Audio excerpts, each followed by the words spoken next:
Good morning.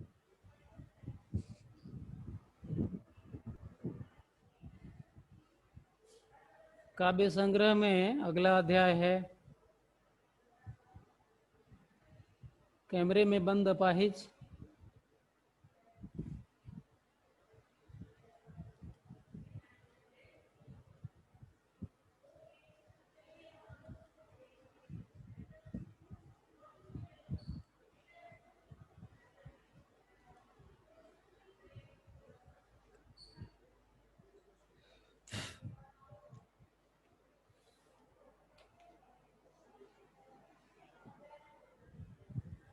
प्रस्तुत अध्याय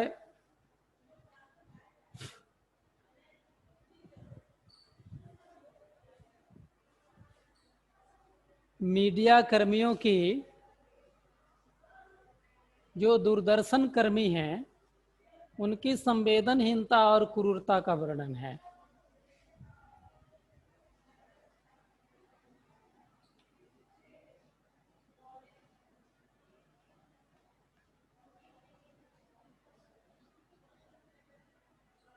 दूरदर्शन कर्मी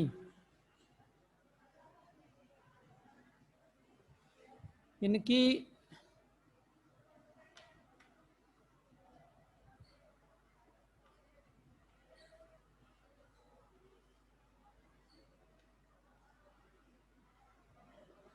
संवेदनहीनता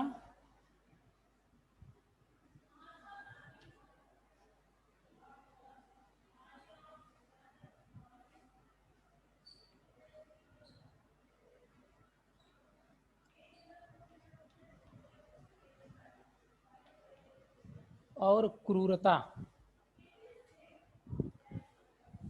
मीडिया कर्मी कहिए या दूरदर्शन कर्मी कहिए, होता यह है कि कई बार कार्यक्रम को रोचक बनाने के लिए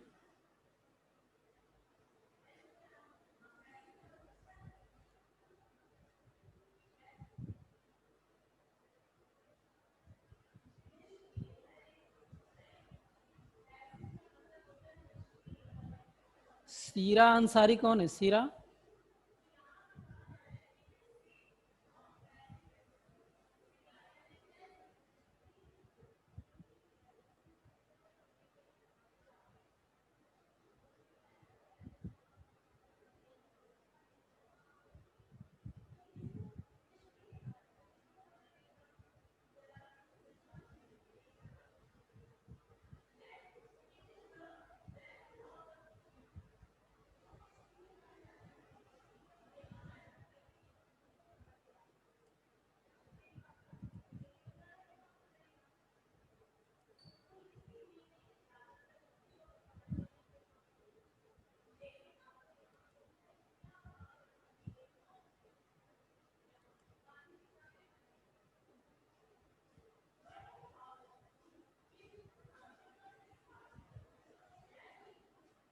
मीडिया कर्मी की जो संवेदनहीनता है उसका यहाँ चित्रण किया गया है। कई बार ये दूरदर्शन वाले करते क्या हैं कि अपने कार्यक्रम को आकर्षक बनाने के लिए मानवीय संवेदनाओं के साथ खेलते हैं। एक तरह से इमोशनल ब्लैकमेलिंग उसको समझा जा सकता है कि कौन से कार्यक्रम जनता के हृदय को छू जाएगा। तो ऐसा कार्यक्रम ढूंढते हैं जिस कार्यक्रम को दिखा करके दर्शक को अधिक से अधिक रुलाया जा सके, सीधे सीधे हृदय को छुएगा। अब उसमें क्या करते हैं कि किसी अपाहिज को लेकर के आना कैमरे के सामने और उससे ये पूछना कि बताइए अपाहिज होना आपको कितना कष्ट देता है, ये अपाहिजपन आपको सताता होगा, दुख देता होगा, कितना दुख देता है, कैसे दुख देता है, कब कब दुख देता है। इन सारी बातों को पूछ पूछ करके उस अपाहिज, अब तो अपाहिज के लिए दिव्यांग शब्द का प्रयोग हो रहा है,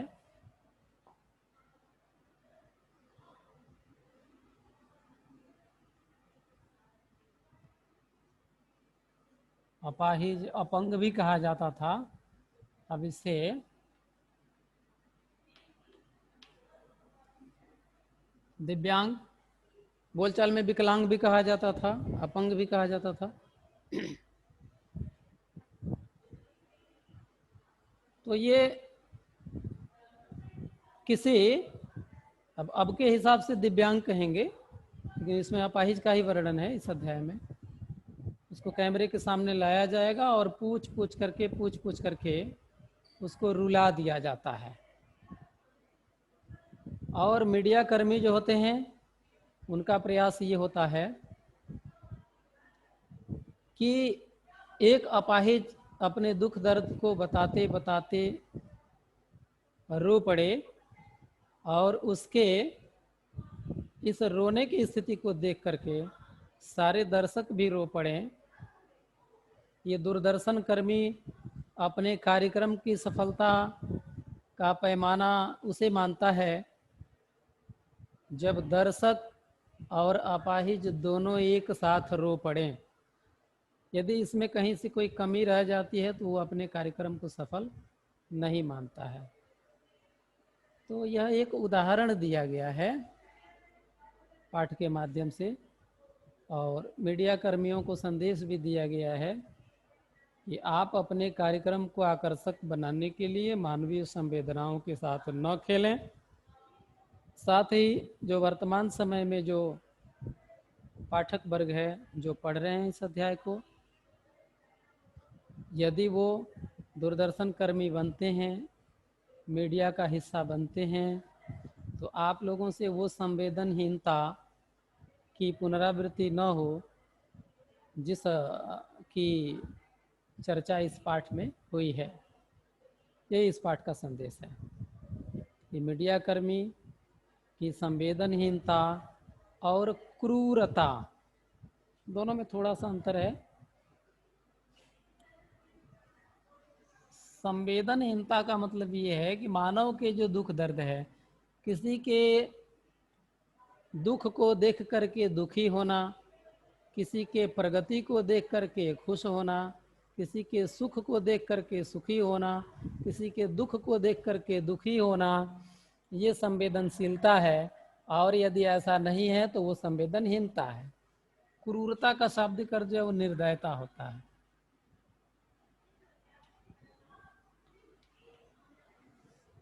जिसमें दया न हो। अब बताइए, अपाहिज से प्रश्न जब पूछा जाता है तो वो उत्तर देते देते रो पड़ता है, दर्शक देखते देखते रो पड़ता है, दुखी हो जाता है। लेकिन ये जो दूरदर्शन कर्मी हैं, जो पूछने वाले हैं, इनको दया नहीं आती कि उस स्थिति में ले जाते हुए। इसलिए माना गया है कि मीडिया कर्मी का वह कर्तव्य या वह कर्तव्य जिसमें इस निर्दयतापूर्ण दृश्य को दिखाया जाता है, उस स्थिति में वो क्रूरता का निर्वहन कर रहा होता है। इस चैप्टर में ये नहीं बताया गया है कि दूरदर्शन कर्मी जितने हैं सारे क्रूर हैं और सारी परिस्थितियों में क्रूर हैं, निर्दय हैं, ऐसा नहीं बताया गया।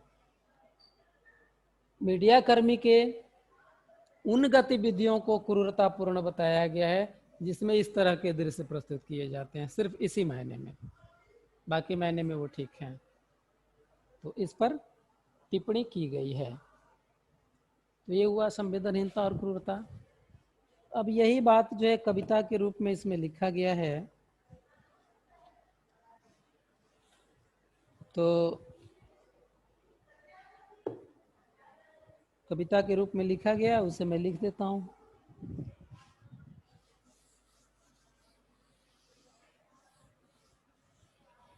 यदि पुस्तक होगी तो अच्छी बात, नहीं होगी तो यहाँ देख लीजिए। हम दूरदर्शन पर बोलेंगे,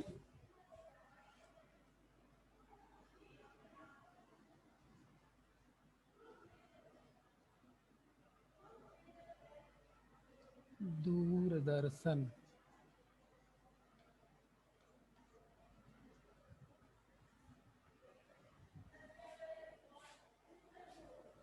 पर बोलेंगे,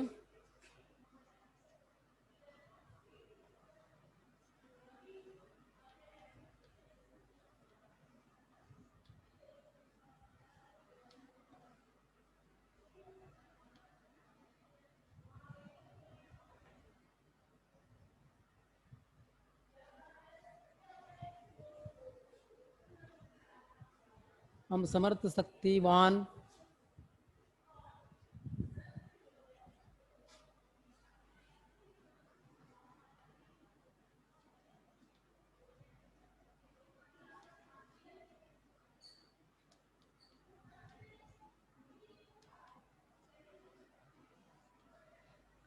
समर्थ शक्तिवान मीडिया कर्मी की आवाज़ को यहाँ बताया गया है। ये रघुवीर साहब ये कहते हैं कि मीडिया कर्मी कहते हैं कि हम समर्थ और शक्तिवान हैं और हम दूरदर्शन पर बोलेंगे। ये समर्थ और शक्तिवान इसलिए बताया गया है कि मीडिया जिसकी छवि चाहे बना दे, जिसकी छवि चाहे बिगाड़ दे, ये उसके पास इतनी ताकत और शक्ति होती है। अब उसके ऊपर निर्भर करता है कि वो अपने सिद्धांतों का अनुपालन किस रूप में वो कर रही है। हम दूरदर्शन पर बोलेंगे हम समर्थ शक्तिवान, हम एक दुर्बल को लाएंगे,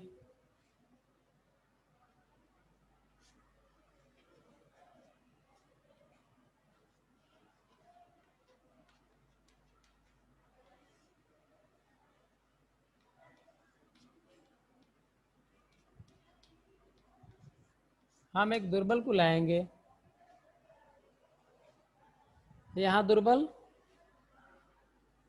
अब इस पाठ में तो अपाहिज को दिखाया गया है, लेकिन हम एक दुर्बल को लाएंगे का मतलब कि यह सामूहिक बात हो गई। किसी भी दुर्बल व्यक्ति को मीडिया पर ला करके उससे पूछताछ किया जा सकता है। बहुत तरह के केस आते हैं,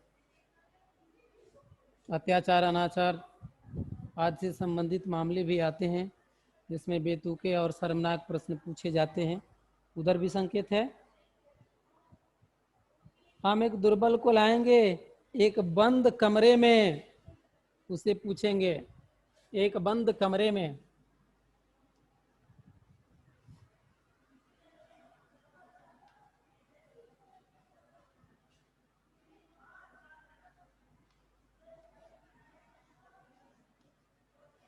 यानी किसी अपाहिज को लाएंगे, किसी दुर्बल व्यक्ति को लाएंगे और एक कमरे में उसको बंद करेंगे और रिकॉर्डिंग करेंगे, उससे प्रश्न पूछ करके वीडियो तैयार होती है।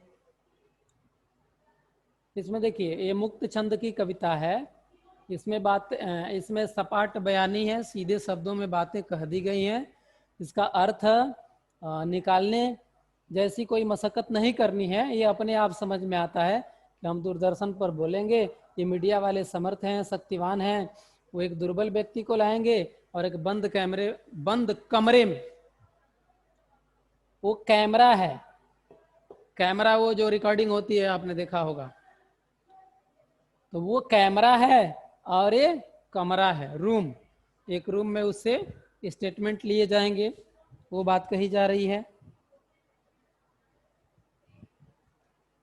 उससे पूछेंगे तो आप क्या अपाहिज हैं, उससे पूछेंगे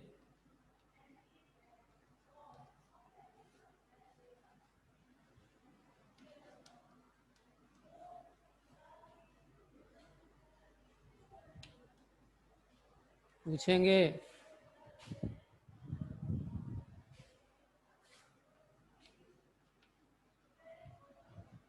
तो आप क्या अपाहिज हैं।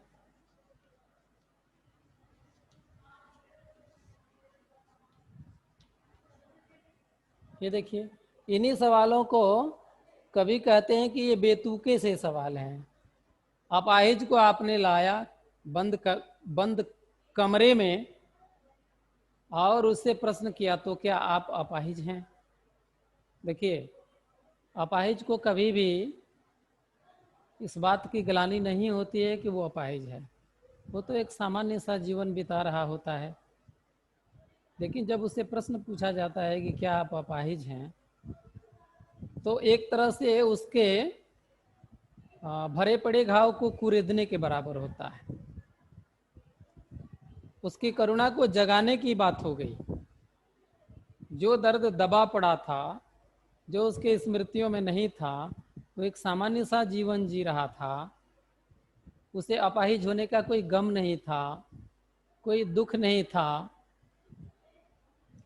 और उससे यदि प्रश्न पूछा गया कि क्या आप अपाहिज हैं, तो ये प्रश्न पूछना ही उसके दर्द को बढ़ाना है। कवि का ये मानना है कि अपाहिज से उसके अपाहिजपन को याद दिलाना भी एक तरह की क्रूरता ही है। तो आप क्यों अपाहिज हैं? देखिए कितने बेतुके से सवाल पूछे जाते हैं। अपाहिज से पूछा जा रहा है कि क्या आप अपाहिज हैं, आप क्यों अपाहिज हैं।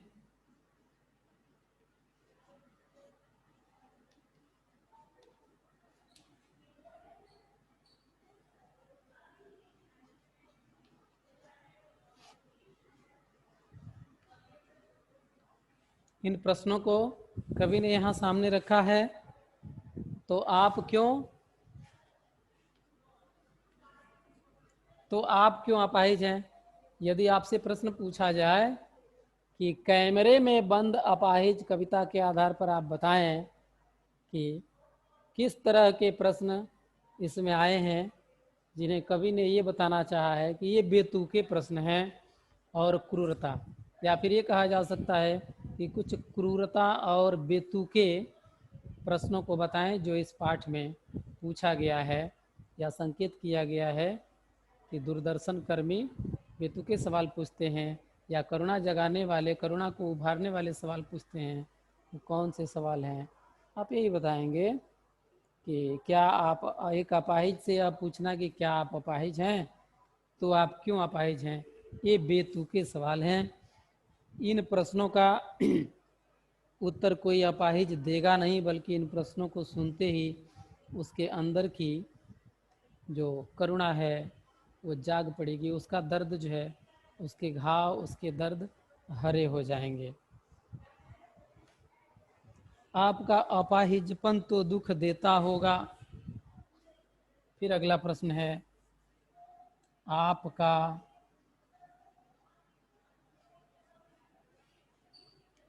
अपाहिजपन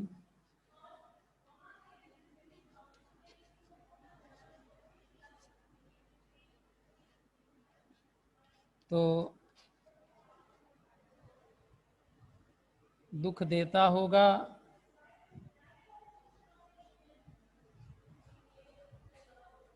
दुख देता होगा।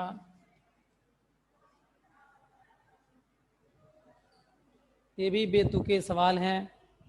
आपका अपाहिजपन तो दुख देता होगा, ये अपाहिज से पूछा जा रहा है। ये सारे प्रश्न बेतुके हैं। अब इसका अर्थ क्या बताना है कि आपका अपाहिजपन तो दुख देता होगा। ये मीडिया कर्मी पूछते हैं अपाहिज से कि आपका अपाहिजपन तो दुख देता होगा। ये संवेदनहीन प्रश्न है। और फिर कैमरे वाले को इशारा करते हैं, कैमरा दिखाओ इसे बड़ा करके, हाँ तो बताइए आपका दुख क्या है। इसके बाद क्या होता है,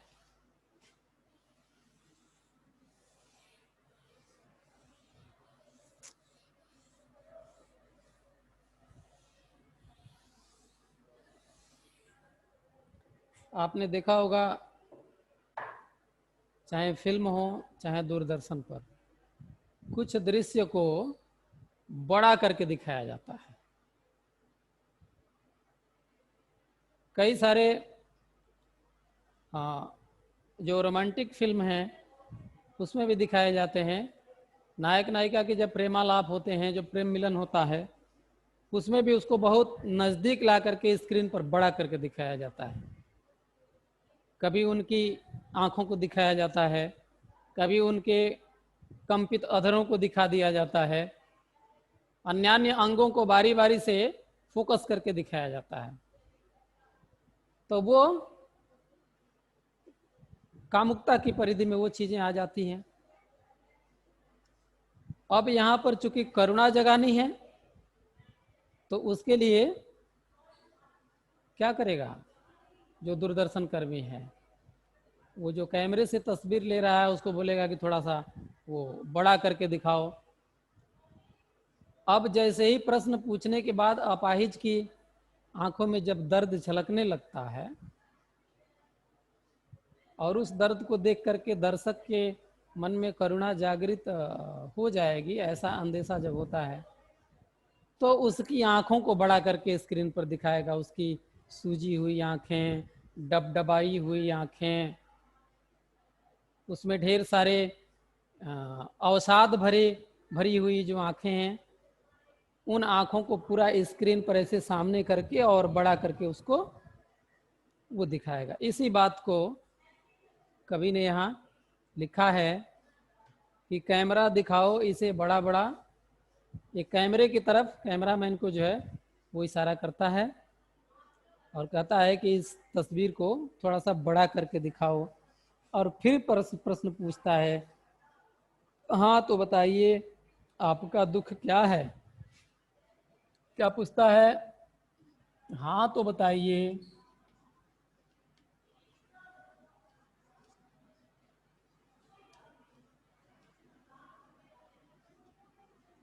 हाँ तो बताइए आपका दुख क्या है।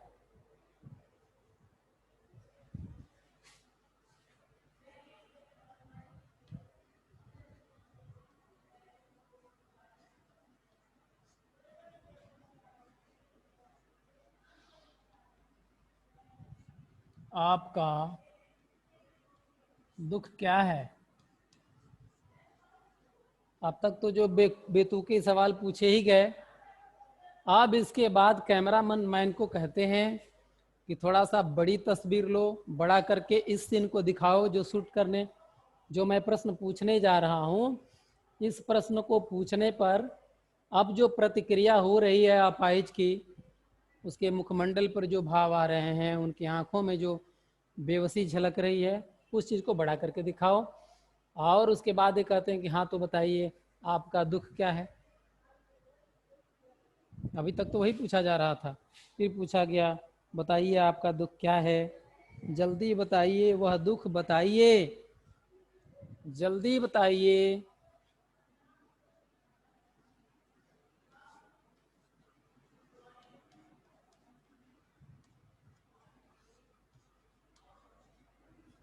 वह दुख बताइए।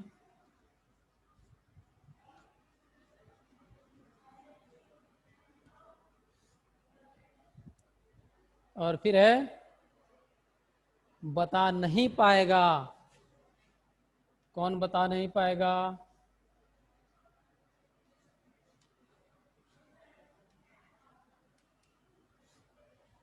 यहां तक जो प्रश्न पूछा है दूरदर्शन कर्मी ने पूछा है, और जो ब्रैकेट में लिखा हुआ है कैमरा दिखाओ इसे बड़ा, तो कैमरामैन के लिए वो कहा गया है। और ये सारे प्रश्न अपाहिज से पूछे गए हैं। और ये बातें जो आई है, ये बात यहाँ बता नहीं पाएगा। कौन बता नहीं पाएगा? जो अपाहिज है। वो अपाहिज व्यक्ति से चाहे जितना प्रश्न पूछिए, वो क्या बताएगा, उसको कैसा लगता है, ये सब क्या बताएगा। जब दुख एक सीमा के बाहर हो जाता है तो उसको शब्दों में वर्णन नहीं किया जा सकता है। वो नहीं बताएगा, कुछ नहीं बोलेगा, वो सिर्फ मौन रहेगा। सारे इंप्रेशन, सारे भाव उसके चेहरे पर आते जाएंगे।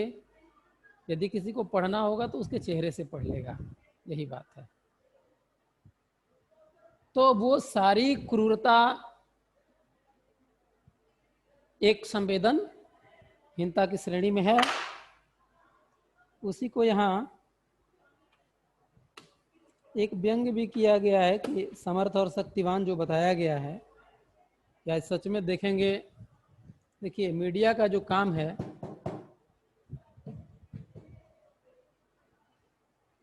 वो लोकतंत्र की रक्षा करना है। और मुख्य रूप से जो उसका काम है कि लोकतंत्र की रक्षा होगी, वो विधायिका, कार्यपालिका, न्यायपालिका के बाद ये लोकतंत्र का चौथा पिलर है मीडिया। तो चौथे पिलर के रूप में मुख्य रूप से देश की जो शासन व्यवस्था है या कुशासन से उत्पन्न होने वाली जो समस्याएं हैं पब्लिक के बीच में, उसको दिखाना और एक सजग सामाजिक या राष्ट्रीय प्रहरी कहा जाए, सजग सामाजिक राष्ट्रीय प्रहरी की भूमिका में हो, ये बात उसमें होनी चाहिए। अब चूंकि पूंजीवाद का दौर भी है, धन की एक आवश्यकता होती है और एक धन की भूख होती है। तो जो धन की आवश्यकता है वो पूरी होने के बाद यदि व्यक्ति का जीवन संतुलित नहीं है तो वो आवश्यकता भूख में बदल जाती है।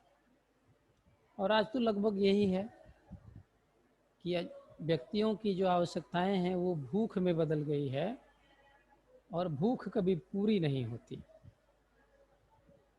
तो वो सीधे सीधे पूंजीवाद के दायरे में चला जाता है और हर व्यक्ति जहाँ है वही पूंजीवाद की दौड़ की होड़ में लगा हुआ है, अधिक से अधिक धन कमाए, उसकी इच्छाएं शांत नहीं हो रही है। तो मीडिया में भी जो जाते हैं तो कैसे माना जाए कि भाई ये पूंजीवादी दौड़ से ये लोग बाहर हो जाएंगे, इसी समाज में इसी हवा में सांस लेने वाले लोग हैं, इसी वातावरण में रहते हैं, तो वो इस पूंजीवाद से अप्रभावित रहेंगे इसकी कोई गारंटी नहीं है। ये व्यवस्था हो सकती है, एक जीवन वृत्त हो सकता है, फिर भी हर व्यक्ति चाहे जहाँ भी काम कर रहा है उसे सोचना चाहिए कि जिस पद पर भी मैं काम कर रहा हूँ उस पद पर बैठा होने के बावजूद भी मेरे अंदर एक मानव है, एक इंसान है, एक इंसानियत है। इसका एहसास जब व्यक्ति में रहेगा तो निश्चित रूप से अंतरात्मा की पुकार को सुनेगा और वो अच्छा काम कर सकेगा। ऐसे ही व्यक्तित्व के निर्माण का परम उद्देश्य लेकर के रघुवीर सहाय ने इस पाठ को लिखा है। आशा है आप समझ पाए होंगे। आगे की पंक्तियां भी हैं, इसमें कहीं किसी को दिक्कत हो तो, दिक्कत तो वैसे नहीं होनी चाहिए, बोलिए। कहीं कोई समझने में दिक्कत? No sir. नहीं सर। अच्छा, ओ सर।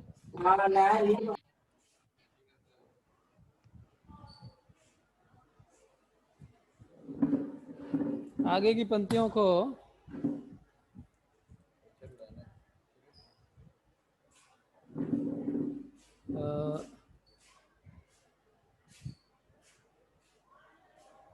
आगे की पंक्तियों को मैं पढ़ देता हूँ, आप भी निकाल सकेंगे, ऐसा कुछ नहीं है। देखिए कोई भी पाठ, अब तो आप 12वीं में पहुँच चुके, कविताओं की व्याख्या आप 6वीं 7वीं से आरंभ हो ही जाता है। तो सुनते सुनते आपको अभ्यास हो गया होगा। आपको प्रयास ये करना चाहिए कि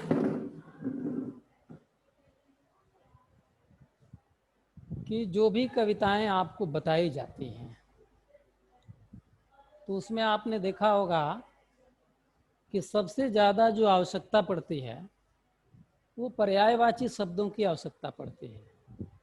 किसी भी कविता की व्याख्या करने के लिए सबसे पहले शब्दार्थ पर जाते हैं और कवि उस कविता में कहना क्या चाहता है वो मुख्य रूप से 1-2 पंक्तियों में वो बात होती है। 1-2 पंक्तियों में वो अपनी बात को सूत्र रूप में चाहे तो कह सकता है, लेकिन उन सूत्रों की व्याख्या या तो वो लेख के माध्यम से करेगा या फिर कविताओं के माध्यम से करेगा। तो आपको पढ़ने से पहले क्या करना है कि किसी भी चैप्टर का जो सारांश है तो आप देखिएगा शुरू में लिखा होगा, पाठ के शुरुआत में जो पहला पृष्ठ है उस पृष्ठ को आप ध्यान से पढ़ जाइए। पढ़ने के बाद निश्चित रूप से 2 या 3 खास बातें उसमें आएंगी। उन 2-3 बातों को आप दिमाग में बिठा लीजिए और बिठाने के बाद तब पंक्तियों की व्याख्या आप करते जाइए, खुद ही कर लेंगे। थोड़ा सुनने से क्या होता है कि काम आपका आसान हो जाता है। आप स्वयं भी पढ़ सकते हैं, पुस्तक होगी ही आपके पास। तो आपको पढ़ना भी होता है, समझना भी होता है। अब सुनने से ये होता है कि पढ़ना नहीं पड़ता है, आपको सुन करके समझ लेते हैं। थोड़ी सी एक कड़ी कम हो जाती है तो आसान हो जाता है। तो अगली पंक्ति ये आप देख सकते हैं, इसमें है सोचिए, बताइए आपको अपाहिज होकर कैसा लगता है। सोचिए और बताइए। अब अपाहिज व्यक्ति को लाया गया है, एक रूम में बंद किया गया है, रिकॉर्डिंग हो रही है, उससे प्रश्न पूछे जा रहे हैं। अब तक कई बेतुके प्रश्न पूछे जा चुके हैं, और इसके बाद भी जब वो अपने पुराने दर्द को याद करता है तो कुछ बोल नहीं पाता है। इसके बाद भी दूरदर्शन कर्मी मानता नहीं है। वो कहता है कि सोचिए, बताइए आपको अपाहिज होकर कैसा लगता है। कैसा यानी कैसा लगता है, हम खुद इशारे से बताएंगे कि क्या ऐसा वैसा। अब जो पूछने वाला व्यक्ति है, न बोलने के बाद भी वो इशारे कर करके पूछता है, ऐसा लगता है वैसा लगता है, आदि आदि, जो यहाँ शब्दों में वर्णित नहीं है। सिर्फ कैसा लगता है इसी से काम चलाया है। हम खुद इशारे से बताएंगे कि क्या ऐसा, ये ब्रैकेट में है। तो ये कोष्ठक में कोष्ठांकित जो वाक्य है ये दूरदर्शन कर्मी के लिए है। वो खुद इशारे से पूछ रहा है और कहता है सोचिए, बताइए, थोड़ी कोशिश कीजिए, यह अवसर खो देंगे, ये भी ब्रैकेट में है। यह अवसर क्या है, अब बताइए।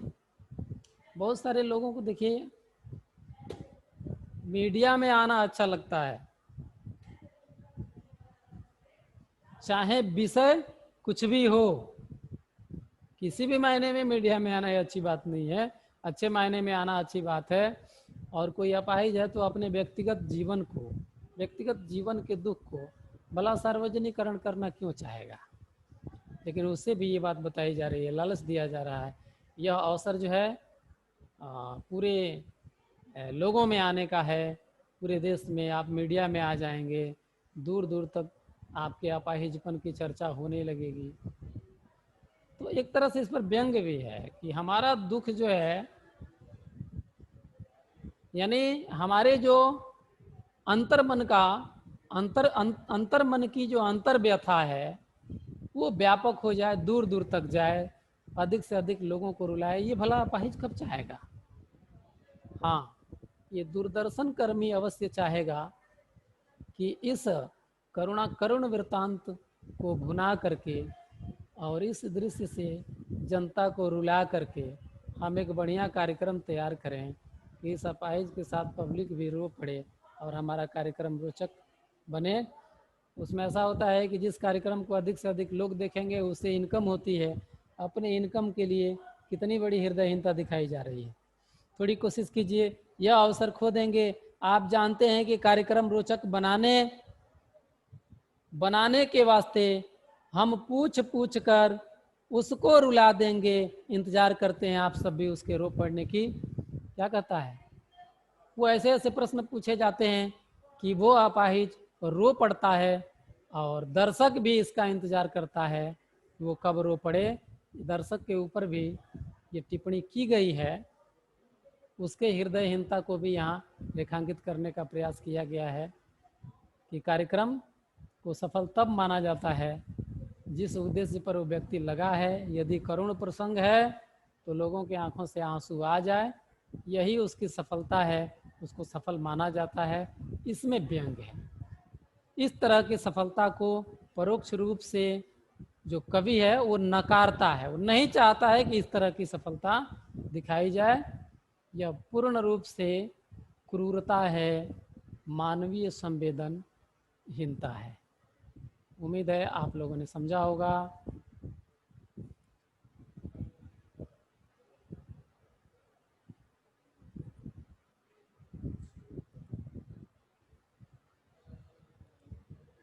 बातें स्पष्ट हुई?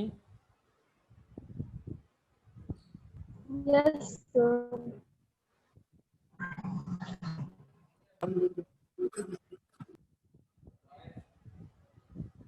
ठीक है, आपने सुना। आभार, धन्यवाद।